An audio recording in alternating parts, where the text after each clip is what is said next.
আসসালামু আলাইকুম সবাইকে। শেষে কথা বলার সুবিধা আছে, অসুবিধাও আছে।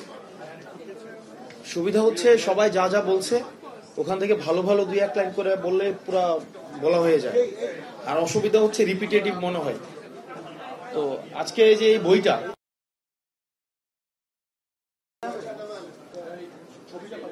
তো এই বইটাতে আসলে যারা যারা লিখছে আমি তাদেরকে এইভাবে এখানে হচ্ছে ফ্রেজ করা হয়েছে যারা হচ্ছে অ্যাক্টিভ ছিল, বিশেষ করে 2013 সাল পরবর্তী সময়ে যারা অ্যাক্টিভ ছিল, যারা হচ্ছে আপনার ফ্রন্টলাইন অ্যাক্টিভিস্ট ছিল, যারা অর্গানাইজার ছিল এবং যারা থট লিডার্স ছিল।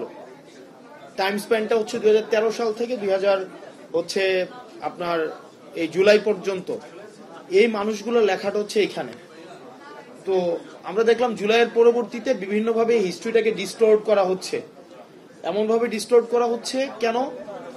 কারণ এই আমরা জানি হিস্ট্রিটা হচ্ছে অলওয়েজ টুল অফ পাওয়ার। আমরা দেখছি হিস্ট্রি সবসময় স্টেট স্পন্সর, যে যার মতো করে হিস্ট্রিটাকে ওয়েপেনাইজ করে তার নিজের মতো করে সেটা লিখতে চায়।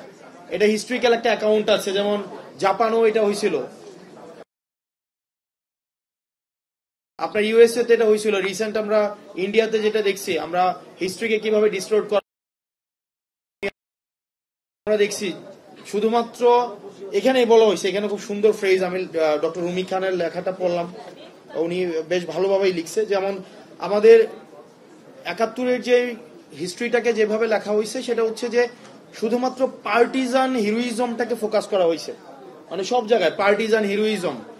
আর আমাদের যেই জায়গাগুলোকে বাদ দেওয়া হয়েছে সেটা হচ্ছে আনকমফোর্টেবল রিয়েলিটিস গুলাকে বাদ দিয়ে দেওয়া হয়েছে। 71 থেকে আমাদের অনেকগুলো আনকমফোর্টেবল রিয়েলিটিস বাদ দেওয়া হয়েছে। আমরা বেসিক্যালি হিস্ট্রি লিখি কি না, আমরা হিস্ট্রি লিখি হচ্ছে আমাদের ডিসকমফোর্ট আমরা অ্যাভয়েড করতে চাই, কিন্তু আমাদের হিস্ট্রি প্রয়োজন ডিসকমফোর্ট অ্যাভয়েড করার জন্য না, বরং আমাদের হিস্ট্রি প্রয়োজন হচ্ছে আমার ডিস্টোরশনকে আমাদের রেজিস্ট করতে হবে, আমাদের সত্যকে আমাদেরকে আঁকড়ে ধরতে হবে, এমব্রেস করতে হবে, কনফ্রন্ট ট্রুথ। তো সেই জায়গা থেকে যারা এই পুরো জার্নির পার্ট, মাহফুজ আমাদের উপদেষ্টা মাহফুজ আব্দুল্লাহ ভাই উনি বললেন যে আমাদের আসলে এই যে সংগ্রামের ইতিহাসটাকে আমাদেরকে লিপিবদ্ধ করতে হবে, যাতে করে হিস্ট্রিটাকে আরো ওয়েপনাইজ না করা যায়, ট্রু সিনারিওটা যেন আসে। এখন এখানে অনেক ধরনের মিরর থাকবে, যেহেতু এটা মিরর, অনেক আমি যেভাবে জুলাইকে দেখেছি, নিশ্চয়ই এখানে অনেকে আছেন তার দৃষ্টিভঙ্গি এক না, এটা অনেকগুলো দৃষ্টিভঙ্গি থাকবে। প্রত্যেকটা দৃষ্টিভঙ্গি আসা উচিত, প্রত্যেকটা দৃষ্টিভঙ্গি। ভালো হিস্ট্রি খারাপ হিস্ট্রি বলতে কিছুই নাই, কারণ হিস্ট্রির কখনোই হচ্ছে কোয়ান্টিটেটিভ অবজেক্টিভ ইভ্যালুয়েশন সম্ভব না। হিস্ট্রি আমাদের প্রচুর লেখা উচিত, যার যার পার্সপেক্টিভটা লেখা উচিত, যাতে করে মানুষ একটা কোর্স অফ অ্যাকশন পায়, একটা কোর্স অফ ওয়ে পায়, তার কাছে যেটা রিলিভেন্ট মনে হবে, প্রাসঙ্গিক মনে হবে এবং যেটা ন্যায্য মনে হবে, সেটাই হচ্ছে সেখান থেকে পিক করবে। এবং আমরা যেন যেটা হচ্ছে রিকোয়েস্ট থাকবে সবার প্রতি, হিস্ট্রি যেন আর কখনোই টুল অফ পাওয়ার হিসেবে ব্যবহার করা না হয়। এবং এই আমাদের যেই হিস্ট্রিটা যেন আমাদের বেশিরভাগ ক্ষেত্রে দেখা যায় আমাদের ট্রেজেডিগুলা এগুলা হচ্ছে প্রপাগান্ডা হয়ে যায়। একটা সময় ট্রেজেডি সব প্রপাগান্ডাতে কনভার্ট হয়। আর হচ্ছে আমরা তো বললাম সব সময় আমরা হিস্ট্রিটা শুধুমাত্র কোন জায়গাটা রিলিভেন্ট সব বেশিরভাগ হয় স্টেট স্পন্সর্ড হিস্ট্রি, যেই সময় থাকে, যেই সময় পাওয়ারে থাকে তারটাই হচ্ছে সবচেয়ে বেশি ভাইব্রেন্ট হয়, মেইন স্ট্রিমিং হয়। তো আমাদের হিস্ট্রি আসলে আমরা চাই না যে সরকার পরিবর্তনের সাথে সাথে আমাদের মেইন স্ট্রিমিং হিস্ট্রি সাবস্ট্রিমিং হিস্ট্রি এভাবে চলে আসুক, বরং হিস্ট্রি যেন নির্মোহ হয়, অবজেক্টিভ তুলনা আমরা যতটা সম্ভব এটা যেন অবজেক্টিভ হয়।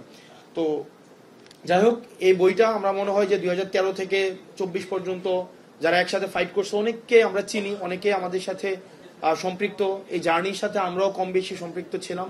তাদের সবার লেখা এখানে আছে, অধিকাংশ লেখা এখানে আছে এবং সবগুলাই হচ্ছে অনেকটা স্মৃতি রোমন্থন করা হয়েছে এখানে। তো এখান থেকে আমরা ওই জার্নিটাকে, আমরা ওই সময়টাকে আমরা ট্রাভেল করতে পারবো।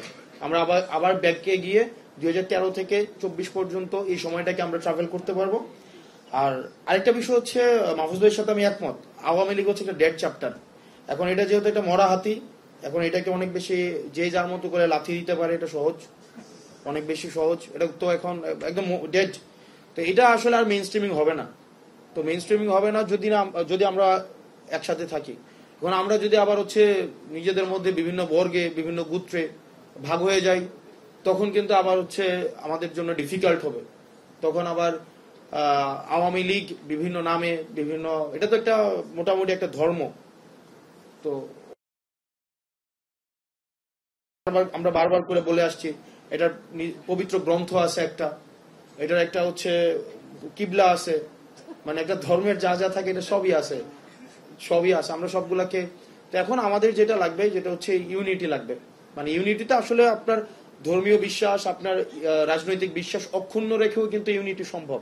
তো ইউনিটির পারপাসটা কি? পারপাসটা হচ্ছে আমাদের ন্যাশনাল ইন্টারেস্ট, আমাদের হচ্ছে বেটারমেন্ট। ওই যে নেক্সাসটা তৈরি হয়েছে, আমি শুরু থেকে ইনস্টিটিউশন, মানে দুইটা রিফরমেশন নিয়ে এখানে মোটা দাগে কাজ হয়েছে, একটা হচ্ছে কনস্টিটিউশনাল রিফরমেশন, একটা হচ্ছে ইনস্টিটিউশনাল রিফরমেশন। আমি শুরু থেকেই দ্বিতীয় যে বিষয়টা, এই বিষয়টা নিয়ে আমি সবসময় ফোকাস থাকার চেষ্টা করেছি, কারণ দিন শেষে মিলিটারি, ব্যুরোক্রেসি এবং হচ্ছে মিডিয়া, এই তিনটা হচ্ছে আপনার যেদিকে থাকে তারাই হচ্ছে মোর পাওয়ারফুল দ্যান দ্য পলিটিশিয়ানরা আসলে তাদের যে একটা কর্তৃত্ব, এটা কিন্তু মানে মোর দ্যান দ্য স্টেট। আমরা যে স্টেট নিয়ে বিভিন্ন সিভিল সোসাইটিতে আলোচনা হয়, বিভিন্ন জায়গায় আমি দেখি, অন্তত আমি একটু শাই ফিল করে আসতে। আমাকে গত 2 দিন আগে যখন বলা হয়েছিল এখানে আসার জন্য, আমি বলতেছি এখানে আসলে এই সোসাইটির সাথে আমার ফেসটা যায় না, মানে অনেকটা মানে যায় না, এটা মিলে না। তো একটু শাই ফিল করি, কিন্তু এই সোসাইটির সাথে মানে যখন কিন্তু আলোচনাগুলো আমরা শুনি, তো কিন্তু আমরা মনে হয় যে আলোচনাগুলো অনেকটা হচ্ছে বাস্তবের সাথে আরো বেশি প্রাসঙ্গিক হওয়া জরুরি। আমাদের যেই তিনটা, আমাদের আজকে দেখেন মিলিটারি, এই মিডিয়া এবং হচ্ছে এই আমরা যেটাকে বলছি ব্যুরোক্রেসি। আমি কয়েকদিন আগে আমরা চিটাগাং এ ছিলাম, গত মে মাসে মনে হয় বা জুন মাসে। তো তাদের একটা সংস্কার যখনই করতে যাবেন দেখবেন হচ্ছে তারা এক হয়ে যায়, তাদের হচ্ছে ওই যে কমিউনাল ইন্টারেস্টে। ব্যুরোক্রেসি কিন্তু আমাদের এটাকে যদি আমরা সংস্কার করতে না পারি, যে গভর্নমেন্টই আসুক চরম অজনপ্রিয় হবে। ইভেন যে গভর্নমেন্টই আসুক চরম অজনপ্রিয় হবে। আমি ভাবতেছিলাম যে আসলে আমাদের রাজনীতিবিদদের আসলে কোনো বৃহত্তর কল্যাণ সমিতি নাই, নাইলে ধরেন বিএনপির রাজনীতিবিদ, জামাতের রাজনীতিবিদ, এনসিপির রাজনীতিবিদ, সব জায়গায় দেখবেন একটা করতে যাবেন তারা এক হয়ে যাবে। এরপর হচ্ছে আমলাদের বৃহত্তর কল্যাণ সমিতি আছে, মানে তারা ইন্টারেস্টে যখন আঘাত লাগবে বা কোনো একটা আপনি ডিজিটাইজেশন বা ডিজিটালাইজেশন করতে যাবেন তারা এক হয়ে যাবে। তাদের কাজ হচ্ছে 10টা, এখন 5টা ডেস্কে কাজ হয়, দরকার হলে 2টা ধাপ বাড়ান, 7টা ধাপ হন, তারা কল্যাণ। আমার মনে হয় যে এটা রাজনীতিবিদ, বৃহত্তর রাজনীতিবিদ কল্যাণ পরিষদ দরকার। এটা সব ধরনের রাজনীতিবিদ থাকবে, তো সব ধরনের রাজনীতিবিদ থাকবে সেখানে, কারণ দিন শেষে আমাদের ইন্টারেস্টটা কিন্তু সার্ভ হয় না, আমাদের ইন্টারেস্ট আটকাই যায়। দেখেন আপনি দিন শেষে যে ডিসিশনই নেন না কেন, দিন শেষে আটকাই যায় হচ্ছে আপনার ইয়াতে সেক্রেটারিয়েটে কিছু। আমি খুব ঝাড়ছিলাম গত কিছুদিন আগে, 3-4 দিন আগে, এবং আমি এটা আসলে খুবের বহিঃপ্রকাশ, মেটাফরি করতে বুঝাইছিলাম যে আপনার ওই যে মাইলস্টোনে যে দুঃখজনক ঘটনাটা ঘটেছে, এটা যদি আমাদের সেক্রেটারিয়েটে ঘটতো তাহলে এটা ভালো হতো, কারণ কিছু আউটকাম হয়েছে। থেকে আগারগা পর্যন্ত দূরত্ব কতটুকু?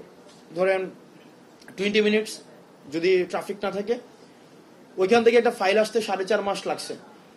তো ফাইলটা হচ্ছে কি 430টা পোস্ট খালি হয়েছিল, আপনার এটা 44-এর বিসিএস এর। তো ফাইলটা যদি 4 মাস আগে পাঠাই দিত, এই 430 জনের চাকরির সংস্থান হইতো। ফাইল আসতে 4 মাস পরে ফাইল আসছে, আসার পরে দেখে রেজাল্ট আরো 4 মাস আগে হয়ে গেছে। একটা ফাইল পৌঁছাইছে যে 430টা পোস্টে আরো বেশি আপনি অ্যালোকেট করেন, স্টুডেন্টদেরকে আরো রেজাল্ট দেন। তাহলে এই যে দেখেন আপনার ইভেন সংসদ ভবন, আমি শুনছি একজন সাবেক সংসদ বলছিলেন, সংসদ ভবনের যে সিঁড়িগুলো আছে না সামনে, যে ওই যেখানে জানাজা হয়, সংসদ ভবনে পার্লামেন্টের জানাজা হয় না, ওখানের একটা হচ্ছে সংস্কার কার্যক্রমের একটা বাজেট পাস হয়েছিল, ওটা 14 মাস লাগছিল। মানে যে পার্লামেন্টের সিঁড়ির কার্যক্রম, এটা 14 মাস লাগছে, পাশ হওয়ার পরও মানে ফাইলটা আসতে 14 মাস লাগছে। এখন এই জিনিসগুলো আপনার কাছে মনে হতে পারে খুবই সিলি বিষয়, কিন্তু যদি ব্যুরোক্রেট আমরা গতিশীল না করতে পারি, আমরা তাদেরকে আসলে প্রতিপক্ষ বানাচ্ছি না। গতকাল থেকে আমি ঢাকার বিভিন্ন জায়গায় কিন্তু আলাপ আলোচনা হয়েছে, এগুলো আমাদের কানে আসছে। বিভিন্ন ব্যুরোক্রেট যারা আছে তারা একসাথ হয়েছে, তারা এনসিপি বা আমাদেরকে শত্রুগণ্য করছেন। আসলে এটা ব্যাপারটা এমন না, এর শত্রুগণ্য করার কোনো বিষয় না। আমরা যেটা চাচ্ছি, এই প্রজন্ম কিন্তু ফার্স্ট, অনেক ফার্স্ট। আপনি যদি ওই মানদাতার আমল 1977 সালে কেমনে চিঠি বিনিময় হয়েছে ওইভাবে দেখেন তাহলে কিন্তু হবে না। আমরা ইয়াঙ্গার, আমরা নো যে কিভাবে জোরে দৌড়াইতে হয়, কিন্তু আপনারা হয়তো রাস্তাটা চিনেন। ওই যে ওই দিন বলতেছিল একজন, the younger knows how to run ফাস্টার but the এল্ডার knows the rule. আপনার রাস্তাটা চিনেন, এটা আমরা জানি, কিন্তু আমরা কিন্তু জুড়ে দৌড়াইতে পারি। এখন আপনি যদি আমাদের সাথে তাল না মিলাইতে পারেন, এটা কিন্তু পরবর্তীতে যে একটা ক্ষোভ তৈরি হচ্ছে, এটার কিন্তু বহিঃপ্রকাশ খুব শীঘ্রই ঘটবে, এবং সেটা এই ব্যুরোক্রেট আমলাদের উপরে। এখন এই কারণে আমরা চাই একটা সফিস্টিকেটেড একটা আমলা, ইন্টেলেকচুয়ালি ইনভেস্টেড, এবং এটা আধুনিক হইতে হবে। ডিজিটালাইজেশন, আমি গতকাল একটা দিছিলাম যে একটা 100 টাকারও যদি বাজেট পাস হয়, 11টা ধাপ আছে, ধাপ নিয়ে আমার সমস্যা নেই, কিন্তু এটা হচ্ছে টাইম ফ্রেম হইতে হবে।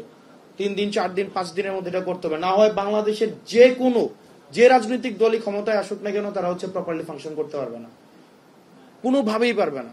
তো এই জিনিসগুলো নিয়ে আমরা মনে করি আপনাদের একটু, আমি প্রবলেমটা নিয়ে কথা বলছি, সমাধানগুলো আপনাদের থেকে আসা উচিত।